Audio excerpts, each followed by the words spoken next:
Notnerd Podcast, Episode 212, Surviving Y2K.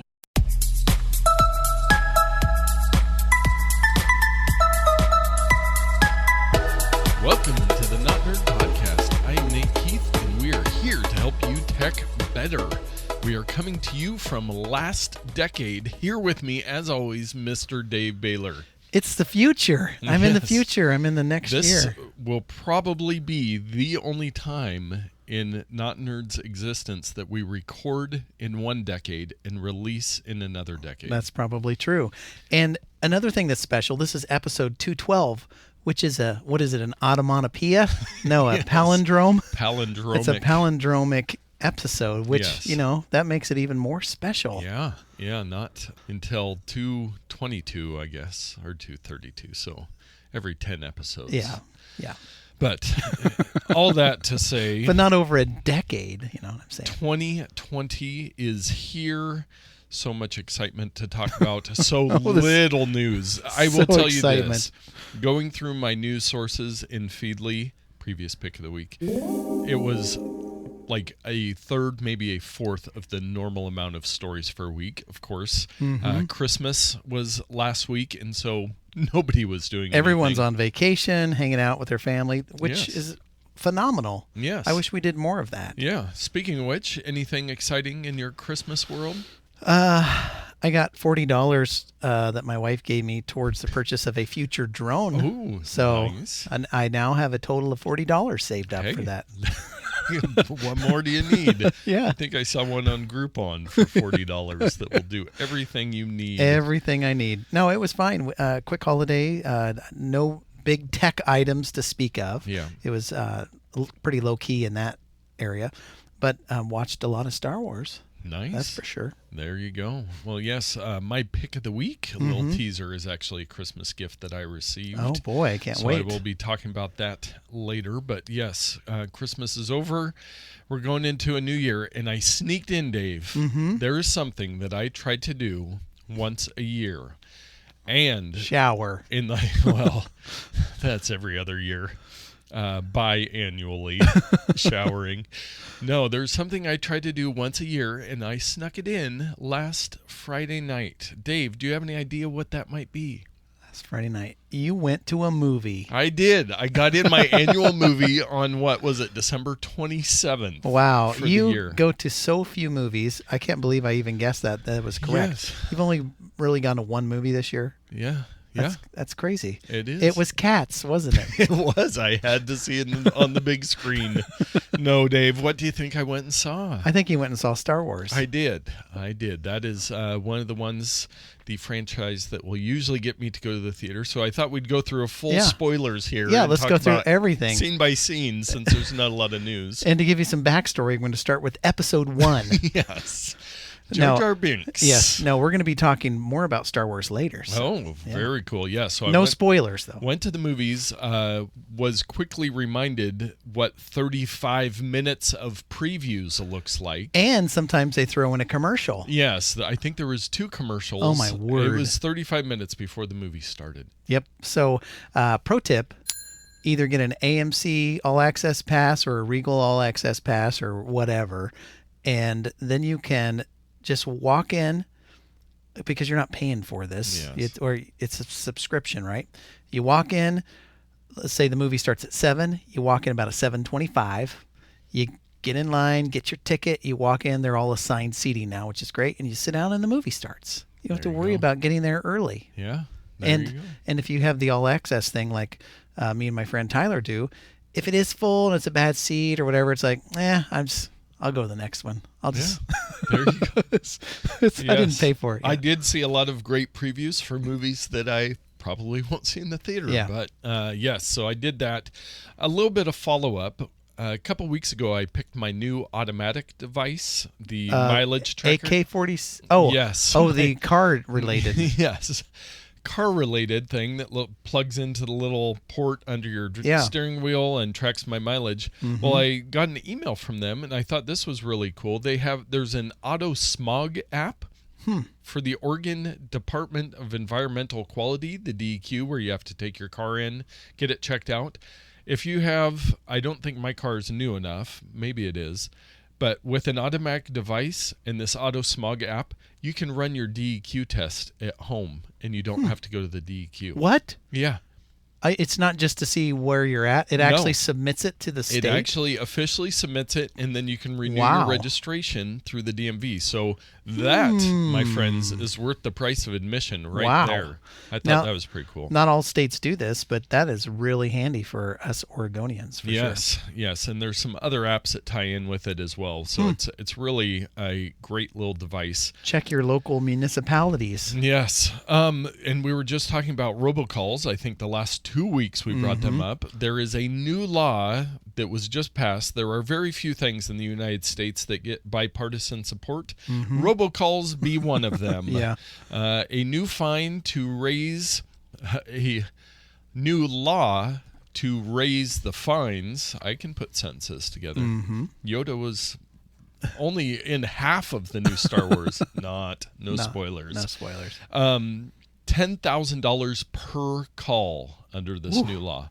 Now, whether or not this will be effective, because there have been laws in the past, but if they are able to catch somebody, that would be a strong deterrent. It's called the Traced Act. I hadn't even heard of this. This year, carriers began to roll out the stir/shaken protocols into their networks in anticipation of this law. By deploying the protocols, carriers are able to cross-verify numbers on their networks to ensure that a call is coming from an authentic number, not a spoofed one. So the whole problem with spoofed numbers, where it looks very close to your phone number, so you think you should answer it, they are putting stuff in to block that. So hopefully, thank you, Chairman Ajit Pai of the FCC. Maybe we'll have some progress and we won't have to talk about robocalls anymore. I'm very skeptical, as you could probably see from my countenance. I believe nothing will change until the fines are applied to the carriers, not to the people who do robocalling. Yes. Because the carriers are still not incentivized to do anything about it. I know there's this lip service that they're going to do whatever. They could have done this all along. They could stop this problem tomorrow. It just costs them money to do it, so they're not doing it. So if the government would say, hey, you're going to be fined for every one of your customers who is getting these robocalls because they're your customers, they're being harassed, spammed, it's your responsibility, the problem will go away overnight. Yes. So when I'm president of the FCC, that's what I'm going to do, and you'll see the problem go away. Until then, I'm very skeptical. Yes. It does say that all the major carriers are required to deploy this new technology. So they will probably be fined if they don't have this shaken James Bond technology. But that's just one thing. It's not covering the whole problem. The spoofed phone calls would be nice if they can get rid of that small portion of it, but then they'll just figure out something else to do. Yes, I'm skeptical. I'm sorry, our listening audience, about my attitude. I will try to have a better attitude in the future. Well, you know what you always have a great attitude about? Dave's Pro Tip of the Week. Now, you may have looked at the notes here, and you're going, what is he talking about? We are lovers of podcasts. We create a podcast. We listen to podcasts. We evangelize podcasts. So why is my tip of the week about terrestrial radio? Yes. What? Please do tell. What is going on? Well, I came across this tip, and I know many of you listening out there still listen to radio all the time. I was at a holiday event, and my sister-in-law got an Alexa device, and she said, can I get the radio on this? Well, I'm like, of course, just play this radio station. And it got me to thinking, could other devices do this? And so if you have an Amazon Alexa, a Google Assistant type device, an iPhone with iOS and Siri, with the command of your voice, you can play any radio station in the world. Wow. For it to work on iOS, you do need to have Apple Music installed, although you do not need to be a subscriber to that. I delete my Apple Music app because I don't use it. Yes. So I had to reinstall this, but I'm going to hold down my Siri button to activate this here, and I'll show you. Play Z100. And just like that.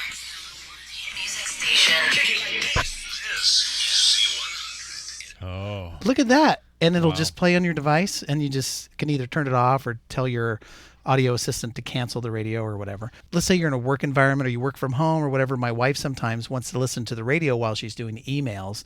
And so we have an Alexa-enabled device in our room, and she's able to do that. But now, with this new knowledge, she could just do it right on her phone. Say, play this radio station, and it'll play right out of your phone.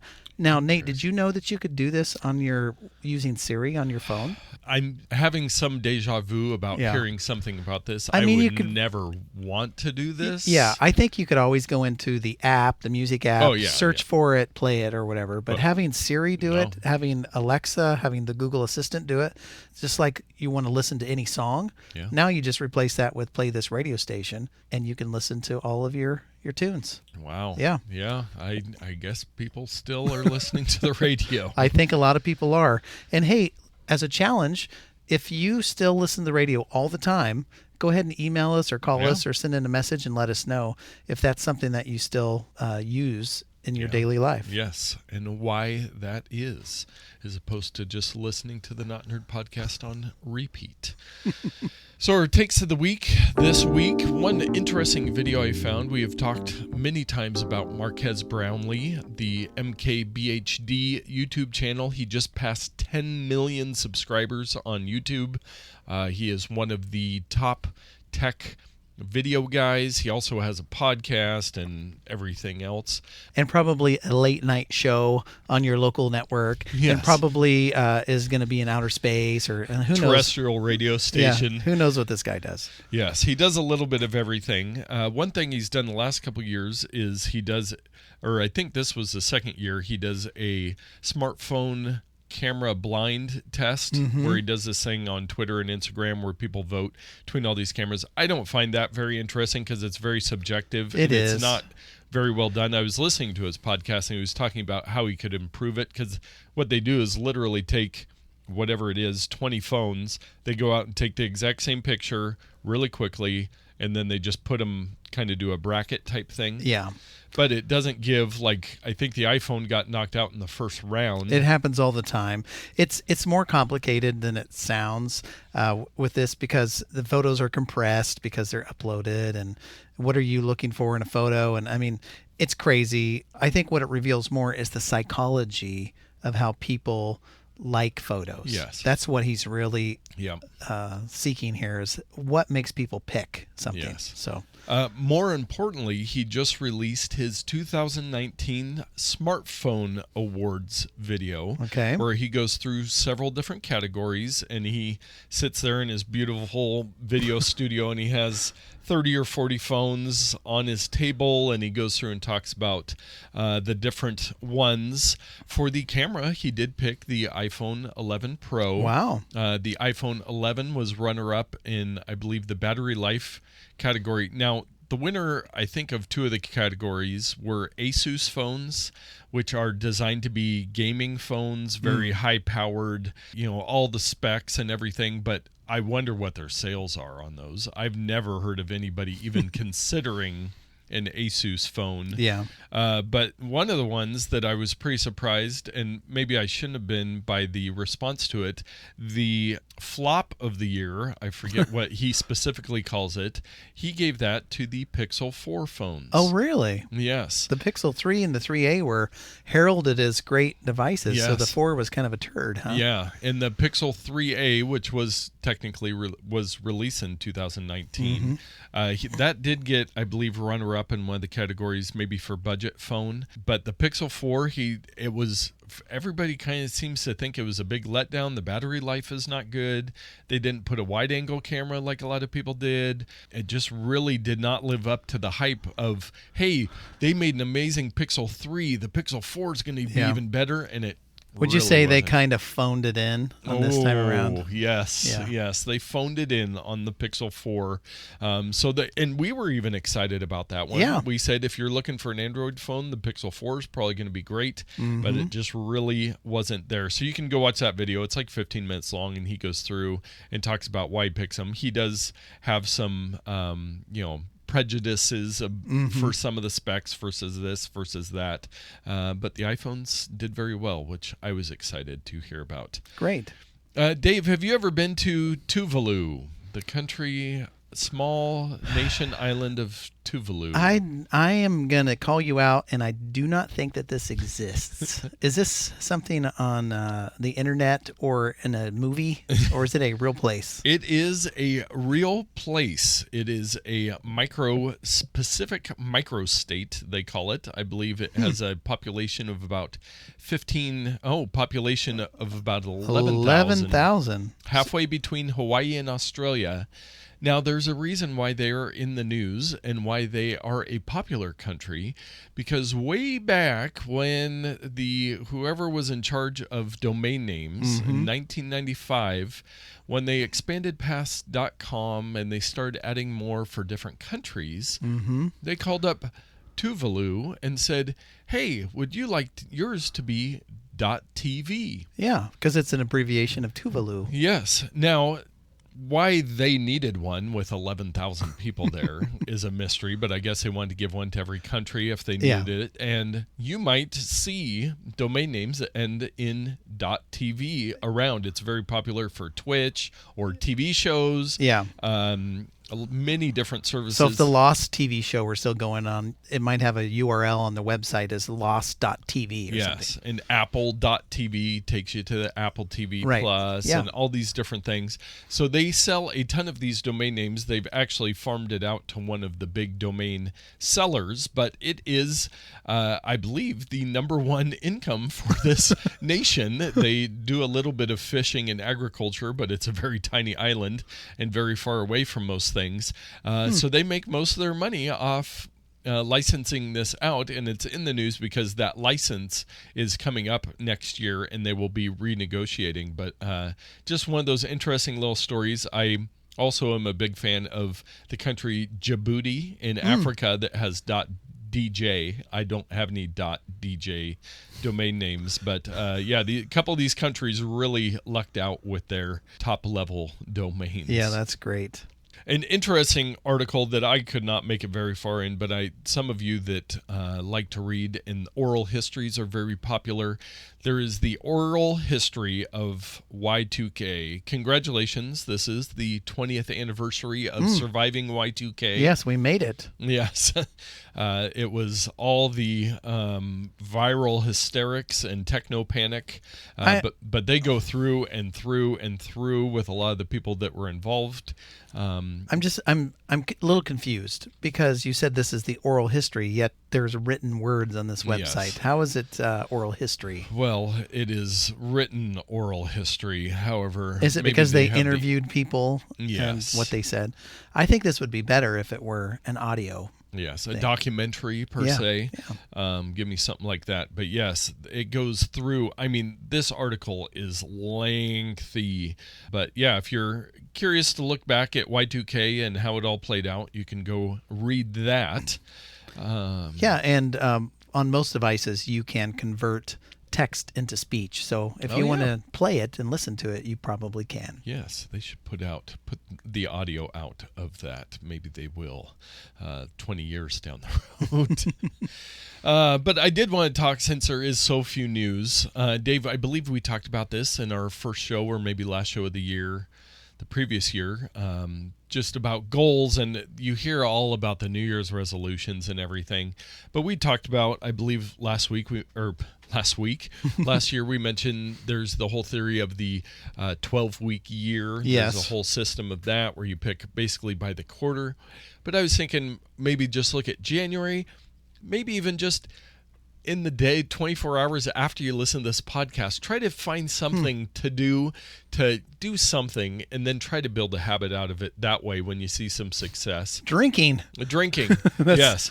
No. Start New Year's Eve and just keep it going. 2020 is the year of drinking for you. Now, I was thinking my big goal is just to make it to January 2020, and I'm almost there. Hey, you are. Yeah, that would be a big accomplishment. Yeah, make it to the following year. So yeah, but I was thinking, I'm just trying to, I even went in, as I had some downtime over this last week, I went in, and you're going to be shocked, Dave. I unsubscribed from a couple podcasts. What? Yes. You took it down from 250 to 248? Yes. I don't know my total. I know it was somewhere around 100. Now, Oh, boy.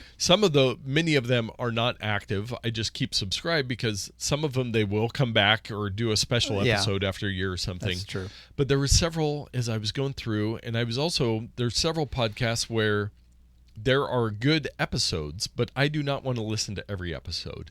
So I'm going to try to take 20 minutes each week and just go through my podcast queue and just archive the episodes that I don't want to listen to, just because I think I had like 1,300 episodes in my queue. Wow. And I've pared it down to, I think it's about 650 right now. But just going through and clean that stuff up, because it's just always sitting there and it's like, I'm never going to listen to these episodes. Yeah. And if I'm in the right mood, I can go through there and go, because some days I'll go, I'll listen to that someday. And then if I'm in the right mood, it's like, I don't need to listen to this. Maybe this celebrity that's the guest I'm somewhat interested in, but Yeah. there's plenty of good podcasts out there, like the Notnerd podcast. Right. But there are, with what is it, 800,000 different podcasts now. I'm sure there's plenty of good ones out there I'm not listening to, but there's some that I do listen to that is like, why am I still listening to that? Well, I hope you're not giving people ideas that they should cancel this podcast. No, In fact, you should share this with your friends and family, because then you don't have to be the tech person to solve all their problems. Yeah. Yes, we can do that for you. Dave, do you have any thoughts for what 2020 might bring in the technology world? Any themes? Any new directions? We're going to see a new 13-inch MacBook Pro with a new style keyboard. We're going to see a new iPhone. What? We're going to see a new iPad. Wow, you're going out on a limb here. Yeah, I think it will probably be the year where more foldable technology is introduced. I know Microsoft is working on some foldable, or should I say duo type screens, where there's two screens with a hinge between them that fold over. They've actually been playing around with that idea for like a decade. They've had sketches and drawings and plans and just have never really developed it. So I think foldable devices in 2020, we're probably going to see more VR type stuff take off and augmented reality. Apple has been promising AR technology and just cannot stop talking about it.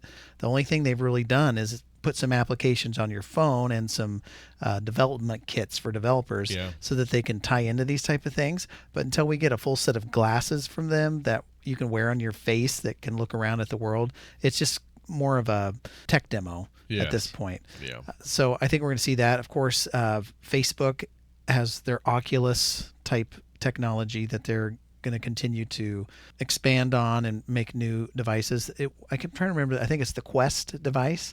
I had a chance to play around with one of those. Incredible. I want one of those. They're like $400. I don't have the budget right now, but the VR space is really exciting right now. And AR, if Apple and a couple other manufacturers would just release some things, we could start seeing that. So I think those are the big things.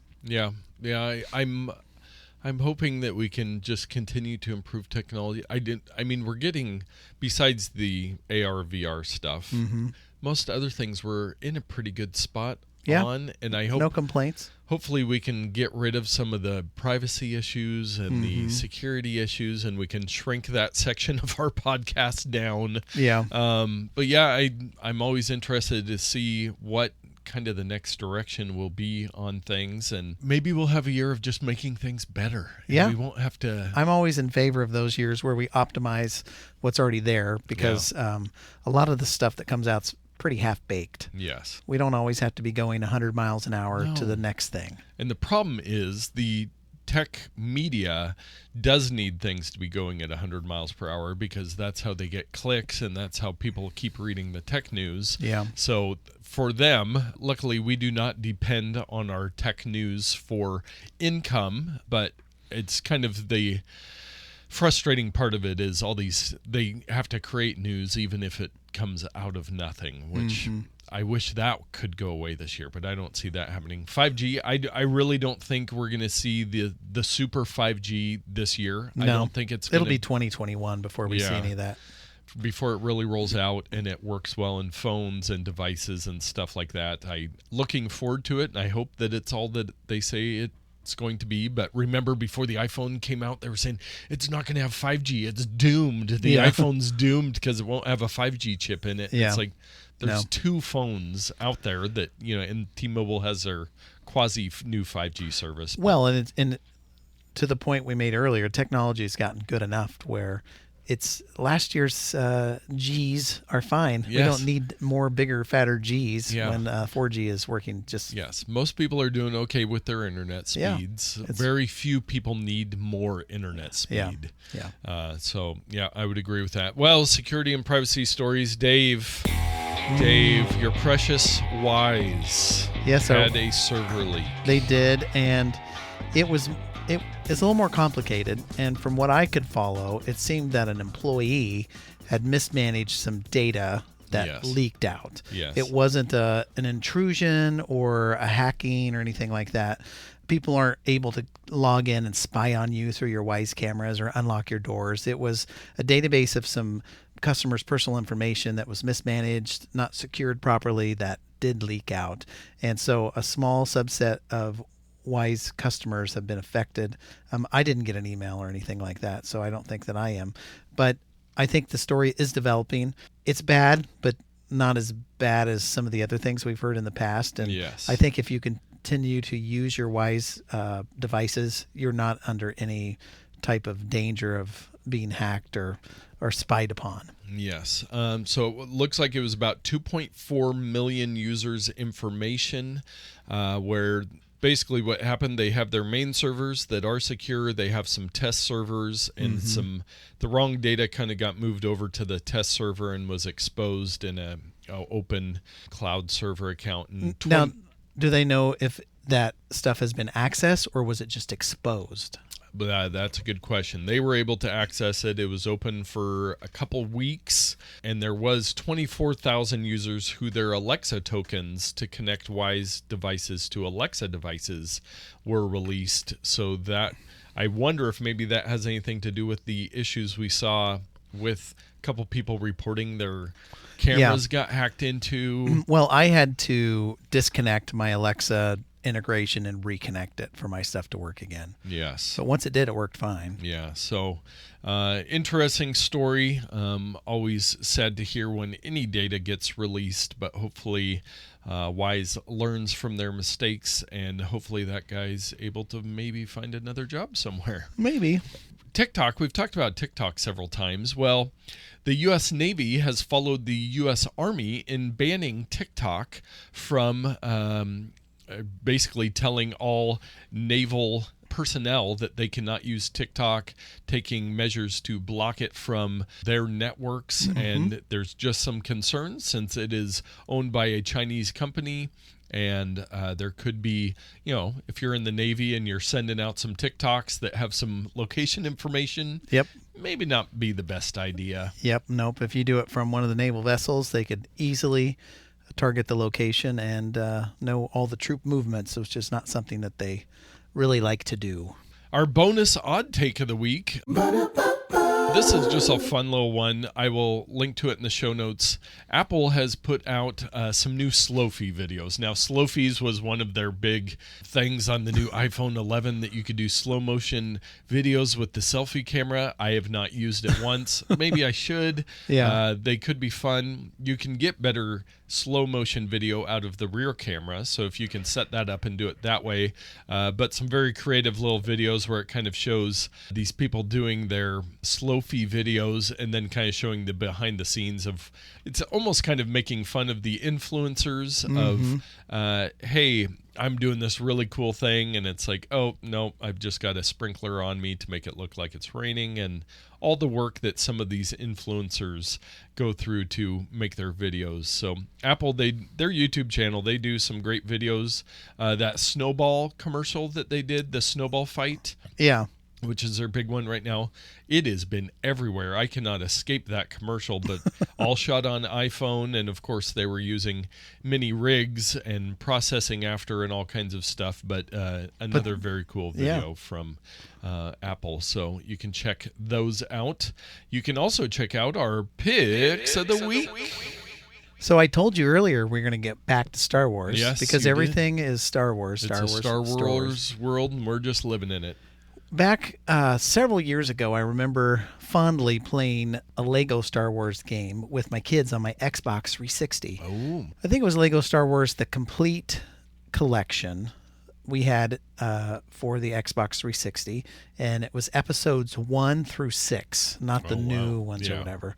This has been available on iOS for quite some time, but they've been updating it, and I don't think we've ever made it a pick of the week. So you can download right now on your iOS device Lego Star Wars, the complete saga, which includes all those episodes 1 through 6. However, you can only download episode 1 for free. So you can download it, play it.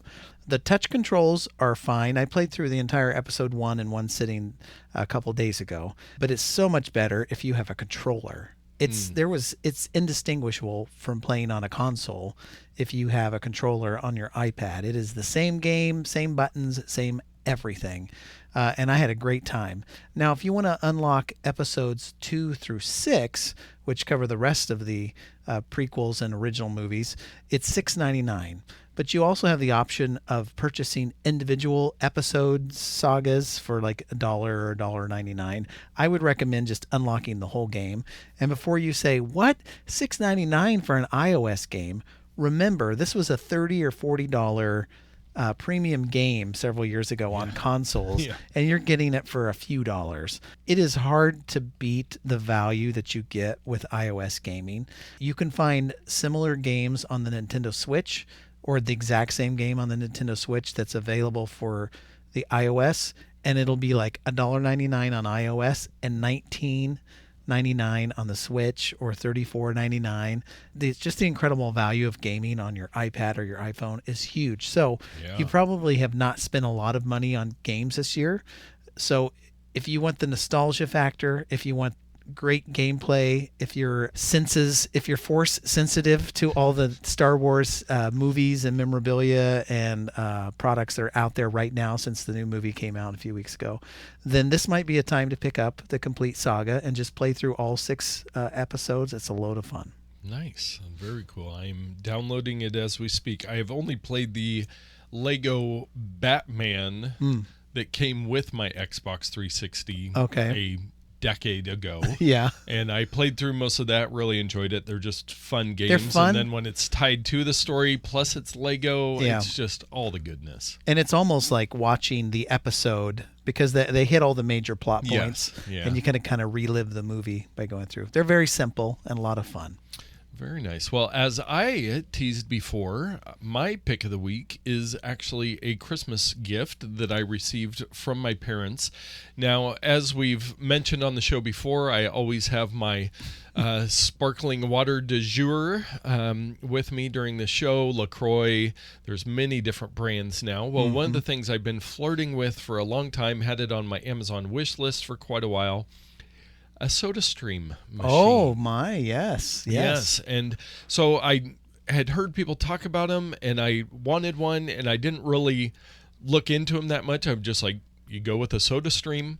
And so I got the SodaStream Fizzi sparkling water maker, and it uses a CO2 canister to sparkle your water, carbonate your water. And it's actually a lot more low-tech than I thought it was. I get it home, I take it out of the box, I get ready to set it up, and I'm like, where's the plug at? I go, oh, there is no plug. It's compressed air. Yeah, there's just a button on top. They do have a model where it's like automatic, and you do plug it in, and it measures stuff, but I've used it several times since Christmas already, and it is just great. You fill up the bottle with water, you plop it on there, you hit the button a couple times, and you have great sparkling water, and then you can do flavors afterwards if you want. So what type of flavors? Do they have sugar-free options that are just the flavor and with no sugar or artificial sweetener? So they do have they have their own line of flavors, of course. Of course. But then I've started looking into some other options, and a lot of people say they'll just do a couple drops of lemon or lime juice in there. There's a million different things that people have tried. I've joined a subreddit. Of course. So that I can see what people are doing there. I've got a couple ideas to do things. I've watched a couple of videos where people did some very dumb things, and I read on their website they are very specific about you only put water in the canister. You don't try putting in coffee or the other things that I watched videos on. You just put water in there, or else your warranty and everything is voided. Yeah. So you need to add it after you carbonate it. But I've just been drinking it plain, and it is quite tasty. Plain carbonated water. Yes. Oh, my. Soda water. It's out there. LaCroix even has a plain one. I mean, obviously a lot of soda water is used in like a mixed drink, or cocktails, that kind of thing. But even just having some bubbles in your water is really nice. So the SodaStream Fizzi, they have a very basic model on Amazon for $60. And then they have a refill program for the tanks where they'll send you one and you send yours back. There's also some...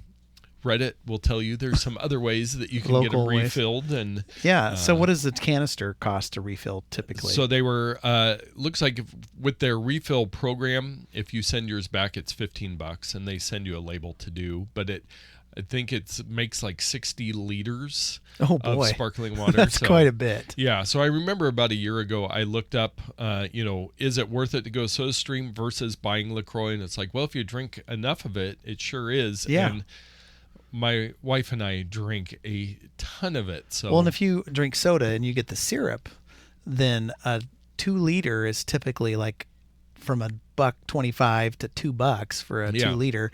And so if you can make 60 liters for $15 worth of compressed air, then that seems great. And I know it's more than compressed air. Yes, so, yes.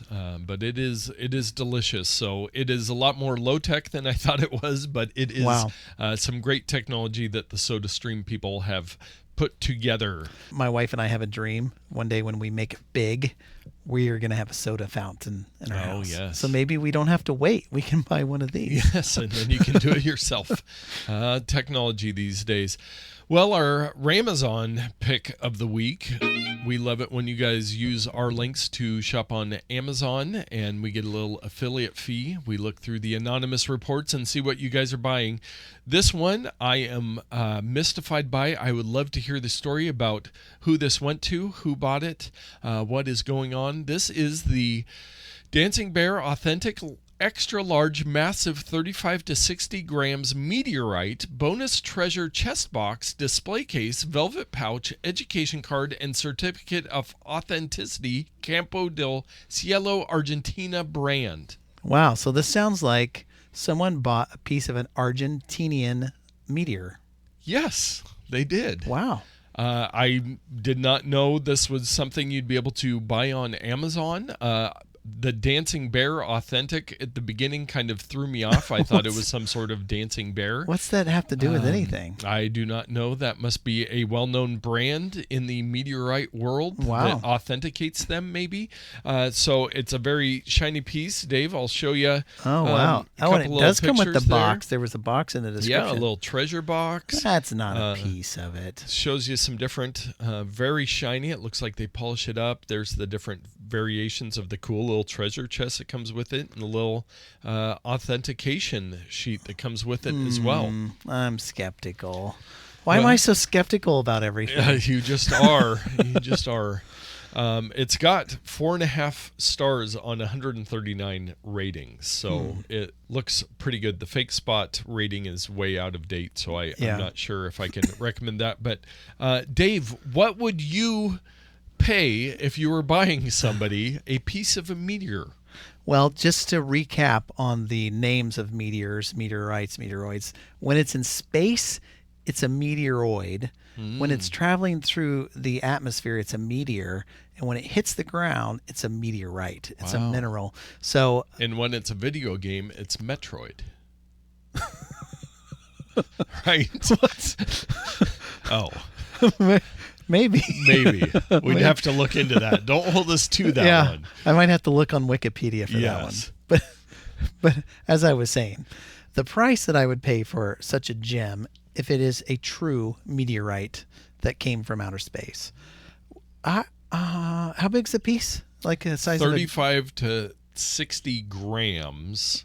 I don't know what that is. So I would say it's the probably size of a golf ball. It's about 1.5 inches to 2 inches. Oh, it's pretty big. Across. Okay, this thing's got to be. It's got to be quite a bit. I'm going to go with this is close to the $50 mark, $49.99.